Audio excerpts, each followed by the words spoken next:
Thrifty Wranglers. I am excited once again. I think I'm excited every week because I'm always happy about the books that I'm finding and deciding to share with you. So this is our first book that I've decided to share with our whole school community because I think it's such a fantastic story.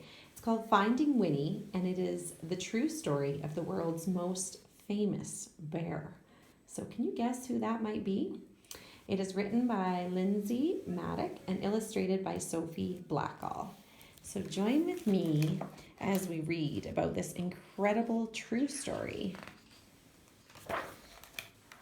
Finding Winnie. "Could you tell me a story?" asked Cole. "It's awfully late. It was long past dark and time to be asleep." What kind of story?" "You know, a true story. One about a bear." We cuddled up close. "I'll do my best," I said. "A very long time ago, about 100 years before you were born, there was a veterinarian who lived in Winnipeg. His name was Harry Colburn." "A vegetarian?" said Cole. "Bear doesn't like vegetables?" "A veterinarian. It means an animal doctor." "I know that," Cole said. "That's what I'm going to maybe be when I'm big." If a horse had the hiccups or a cow had a cough, Harry knew how to make them feel just right. Harry's hands were never cold, even in Winnipeg, where winters are so frosty that icicles grow on the insides of your nose. That was just the kind of doctor he was. Does anyone know what province Winnipeg is in? But a day came when Harry had to say goodbye to Winnipeg. There was a war far, far away beyond the end of the country and on the other side of the ocean, and he was going to help. He would be caring for the soldiers' horses. Harry rode east on a train full of other soldiers. He leaned his head against the window, watching the land scroll by, wondering what it would be like to be so far from home. The train rolled right through dinner and over the sunset and around 10 o'clock and into nap time, and out the next day until it stopped at a place called White River. Harry decided to stretch his legs. I love this illustration. On the train platform was a man on a bench with a baby. "A baby?" said Cole, annoyed. "A baby bear, a cub." Harry stopped. It's not every day that you see a bear cub at a train station. That bear has lost its mother, he thought, and that man must be the trapper who got her. "What do trappers do?" asked Cole. "It's what trappers don't do. They don't raise bears." "Raise them?" "You know," I said. "Love them." Harry thought for a long time. Then he said to himself, "There is something special about that bear." He felt inside his pocket and said, "I shouldn't." He paced back and forth and said, "I can't." Then his heart made up his mind, and he walked up to the trapper and said, "I'll give you $20 for that bear." "Is $20 a lot?" asked Cole. "Back then," I said, "even more than a lot." "Captain Colburn," said the colonel on the train as the little bear sniffed at his knees, "we are on a journey of thousands of miles heading into the thick of battle, and you propose to bring this most dangerous creature?" Bear stood straight up on her hind legs as if to salute the colonel. The colonel stopped speaking at once, and then, in quite a different voice, he said, "Oh, hello." The men of Harry's regiment squeezed by to have a look. "I've decided to name her Winnipeg," Harry told them, "so we'll never be far from home. Winnie for short."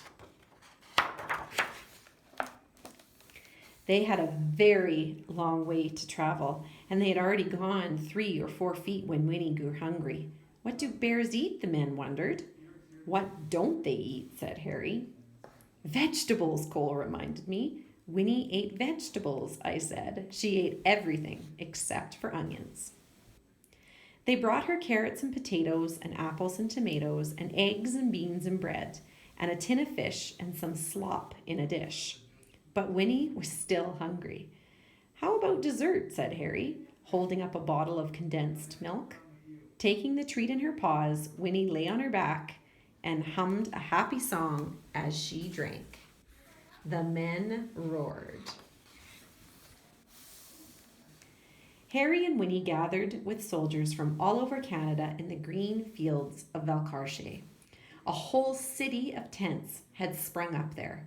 One was a hospital for horses, where Harry went to work. Winnie was in the army now. Harry taught her to stand up straight and hold her head high and turn this way and that, just so. Soon she was assigned her own post.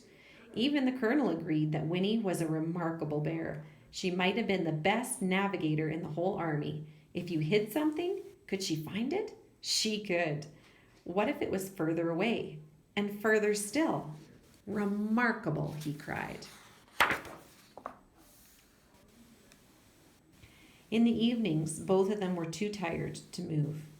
When Harry thought about Winnie and the voyage across the ocean, his head said, "I shouldn't." His head said, "I can't." But his heart made up his mind. I love this idea of following your heart.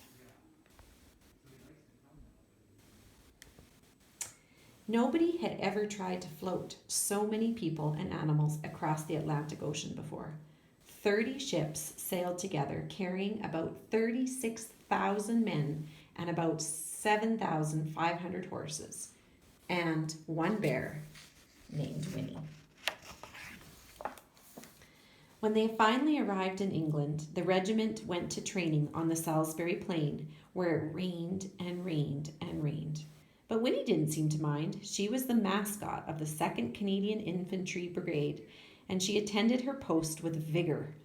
One day, Harry came running while she was doing her exercises in the tent. "You'll bring the whole place down," he said with a laugh. She had grown. It was winter when the order came. The time had come to fight. Winnie posed proudly with the men for pictures to send home to their families. Harry thought for a long time. His head argued one way and then the other, but his heart made up his mind. He went to Winnie and he said in a serious way, "There's somewhere we need to go." Winnie brushed the mud off her nose and nuzzled in close.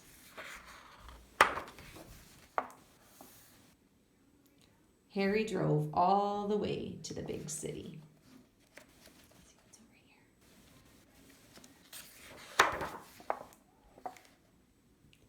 "Here we are," said Harry, "the London Zoo." Harry took a deep breath. "Winnie, this is going to be your home for a while," he said. She tilted her head. "We're shipping out to France," he explained. "I have to take care of the horses at the front." She rested her big head against him. "I know you want to come, but it's not safe." Winnie's head bowed. Harry's hands were as warm as sunshine, as usual. "There's something you must always remember," Harry said. "It's the most important thing, really. Even if we're apart, I'll always love you. You'll always be my bear." "Is that the end?" "Well, that's the end of Harry and Winnie's story," I said. "But I don't want it to be over," said Cole. "Sometimes," I said, "you have to let one story end so that the next one can begin." "How do you know when that will happen?"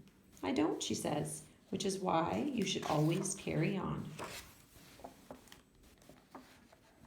Once upon a time, there was a little boy with a stuffed bear.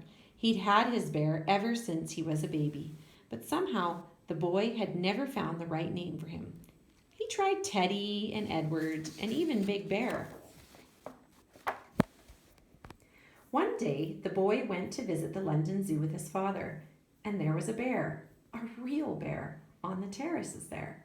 Right away, the boy thought, "There's something special about that bear." Her name was Winnie. They became true friends. The boy was allowed to come right inside her enclosure to play. Once the boy had found Winnie, he knew just what to call his stuffed bear. He named it Winnie the Pooh. And the boy was called... "Cole?" asked Cole. Does anyone know what this boy's name is? His name was Christopher Robin Moline. Christopher Robin would visit Winnie at the zoo, and then he would take his stuffed animal on all sorts of adventures in the wood behind his home. His father, Alan Alexander Moline, wrote books all about them. Harry's Winnie became Winnie the Pooh, and there has never been a more beloved bear. But what about Harry? Cole asked. When Harry visited Winnie at the zoo, he saw how happy she was. She was being raised. She was truly loved. And that was all he had ever wanted, from the moment they met at the train station in White River. So, after the war, Harry returned to Winnipeg and his life as an animal doctor. Before long, he was married and had a son named Fred, and Fred had a daughter named Lauren, and Lauren had a daughter named Lindsay, which is me. And then I had a son. When I saw you, I thought, there's something special about this boy. So I named you after your great-great-grandfather, Captain Harry Colburn. I named you Cole. So here's Harry with his son Fred. Here's Fred with his daughter Lauren. Lauren with her daughter Lindsay, who is the author of this story. Lindsay with her son Cole, who she's telling the story to. That's me? Said Cole in a whisper. That's you. And that's Winnie? Yes, she said, that's Winnie. And it's all true? Sometimes the best stories are, I said. Cole's eyes grew big, and he said nothing for a long time. Then he hugged his own bear close and let out a yawn that reached far away, and they both turned over and fell asleep. So they're looking at this album, which is right here. This is Harry as a young soldier. So he was heading off to World War I. Harry kept diaries throughout World War I. This was the diary he had from 1914, the first year of the war. Inside here, this is a diary, and the diary page from the day Harry found Winnie was on August 24th, 1914. And in that spot, he wrote, "Bought bear, $20. Bought bear, $20.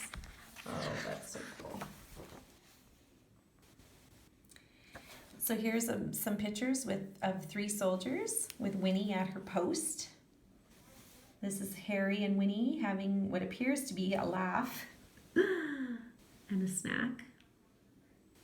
This is Harry and his fellow soldiers with their mascot Winnie. See? So they took this picture in the story as well. This is a picture of Winnie and Harry, and it inspired this statue that now stands in Winnipeg as well as London. This statue is the one that's in Winnipeg, and it was unveiled in 1992. That is so cool. This photo was taken of Winnie and Christopher Robin in 1925 at the zoo after they became friends. Christopher Robin's father, A.A. Moline, watches them play from above. This official animal record card shows that Winnie began her stay at the London Zoo on December 9th, 1914.